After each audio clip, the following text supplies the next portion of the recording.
ছাত্রছাত্রীরা তোমরা কেমন আছো? আশা করি তোমরা সবাই ভালো আছো। তোমরা সবাই ভালো থাকবে। ভিডিওটা শুরু করার আগে তোমাদেরকে বলি, তোমরা যারা এই চ্যানেলে নতুন আছো তারা অবশ্যই ভিডিওটিকে সাবস্ক্রাইব করবে। ভিডিওটি ভালো লাগলে তোমরা অবশ্যই সকলকে শেয়ার করবে।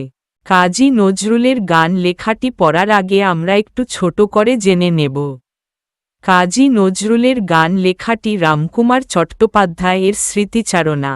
এর মূল বিষয় হল কাজী নজরুল ইসলামের গান এবং সুভাষচন্দ্র বসুকে প্রথমবার কাছ থেকে দেখার অভিজ্ঞতা। ছোটবেলায় স্কুলে যাওয়ার পথে লেখক দেখেন যে হেদো পার্কের কাছে অনেক মানুষের ভিড়। জানতে পারেন সেখানে নেতাজি বক্তৃতা দিতে আসবেন। পরে খবর আসে যে কাজী নজরুল ইসলামও উপস্থিত থাকবেন। এতে লেখক অত্যন্ত উত্তেজিত হয়ে পড়েন এবং স্কুলে না গিয়ে সভাতেই থেকে যান। সভায় নেতাজি নিজে নজরুলকে সম্মান জানিয়ে প্রণাম করেন। সেই সময় স্বদেশী সভায় নেতাজির বক্তৃতার আগে নজরুলের গান পরিবেশন করা ছিল এক ধরনের রীতি। নজরুলের কণ্ঠে দেশাত্মবোধক গান শুনে পুরো সভা নিস্তব্ধ হয়ে যায়। লেখকও গভীরভাবে প্রভাবিত হন। এত বছর পর বক্তৃতার কথা তার মনে না থাকলেও নজরুলের গান এবং সেই মুহূর্তের আবেগ আজও তার স্মৃতিতে অম্লান। বাড়ি ফিরে সেই আবেগ সামলাতে তিনি তার প্রিয় তবলা বাজাতে শুরু করেন এবং সঙ্গীতের মধ্যে ডুবে যান। কাজী নজরুল ইসলামের দেশাত্মবোধক গান মানুষের মনে স্বাধীনতার চেতনা ও গভীর আবেগ জাগিয়ে তুলত। লেখকের জীবনে সেই প্রথম সাক্ষাৎ ও গান শোনার অভিজ্ঞতা তাকে গভীরভাবে অনুপ্রাণিত করেছিল। রামকুমার চট্টোপাধ্যায় তার শৈশবের একটি স্মৃতির কথা এই লেখায় তুলে ধরেছেন। স্কুলে যাওয়ার পথে তিনি নেতাজি সুভাষচন্দ্র বসু ও কাজী নজরুল ইসলামের সভায় উপস্থিত হন। নজরুলের দেশাত্মবোধক গান তার মনে গভীর প্রভাব ফেলে এবং দেশপ্রেমের আবেগ জাগিয়ে তোলে। সেই দিনের গান ও অনুভূতি তিনি সারা জীবন ধরে স্মরণ করে রেখেছেন। এখন আমরা লেখাটি পড়ব। একদিন ঘটেছিল একটি ঘটনা। যাচ্ছি স্কুলে। যত এগোচ্ছি দেখছি হেদো পার্কের কাছে বেশ ভিড়। কী ব্যাপার বুঝতে না পেরে জিজ্ঞাসা করলাম একে ওকে। সবাই দেখলাম হেদোর কাছেই ভিড় জমাচ্ছে। কেউ একজন বললেন, জানো না খোকা, আজ নেতাজি এখানে বক্তৃতা দিতে আসবেন।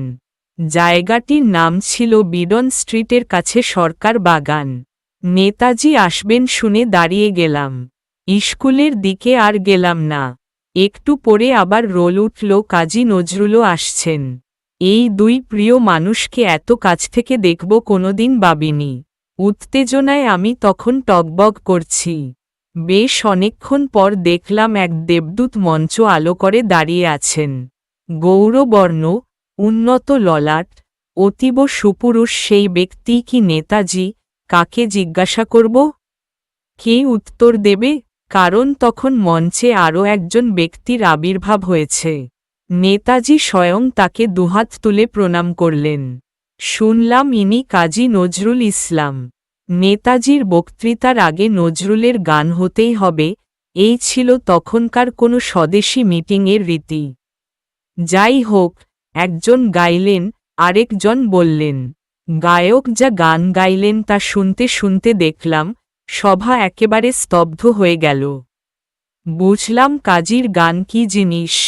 মুখ ভর্তি পান নিয়ে গলায় বাঁধা হারমোনিয়াম বাজাতে বাজাতে কাজী নজরুল গাইছেন এ ছবি আমি পরেও দেখেছি। তবে জীবনের প্রথম দেখা যে কোনো ভালো জিনিসই মনের মধ্যে গেঁথে যায়। তাই আজও কাজীদার সেই গান চোখ বুঝলেই যেন শুনতে পাই। গানের পরে বক্তা কি বক্তৃতা দিলেন তা আজ এত বছর পরে মনে নেই। তবে আমি দেখলাম অত ছোট বয়সেই আমার রক্ত যেন টগবগ করে ফুটতে আরম্ভ করেছে। আমার মধ্যে কি যে হলো কে জানে। দেখলাম আমি ছুটছি, রাস্তা দিয়ে ছুটতে ছুটতে বাড়িতে চলে এলাম। উত্তেজনাকে কমানোর জন্যে টেনে নিলাম আমার প্রিয় সঙ্গী তবলাকে। ডুবে গেলাম তবলার বলে। অনুলিখন, সাহানা নাগচৌধুরী। অনুলিখন কি? অনুলিখন অর্থ হল হুবহু লিখে নেওয়া বা দেখে দেখে একইভাবে নকল করে লেখা। সহজভাবে বলতে গেলে কোনো লেখা অনুচ্ছেদ বা অংশকে পরিবর্তন না করে ঠিক যেমন আছে তেমনভাবেই লিখে নেওয়াকে অনুলিখন বলে। রামকুমার চট্টোপাধ্যায় ১৯২১ সালে জন্মগ্রহণ করেন এবং ২০০৯ সালে মারা যান, বাংলা সঙ্গীত জগতের প্রবাদ পুরুষ। সঙ্গীতই ছিল তার ধ্যান জ্ঞান।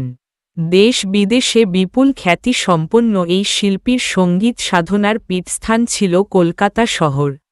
হারিয়ে যাওয়া বাংলা পুরাতনী গানকে তিনি নতুন প্রাণ দিয়েছেন। পাঠ্যাংশটি তার পুরাতনী নামক আত্মজীবনীমূলক গ্রন্থ থেকে নেওয়া হয়েছে, যেখানে তিনি পুরনো কলকাতা, তখনকার বাঙালি জীবন, নানান বিখ্যাত মানুষজনের স্মৃতিচারণ করেছেন।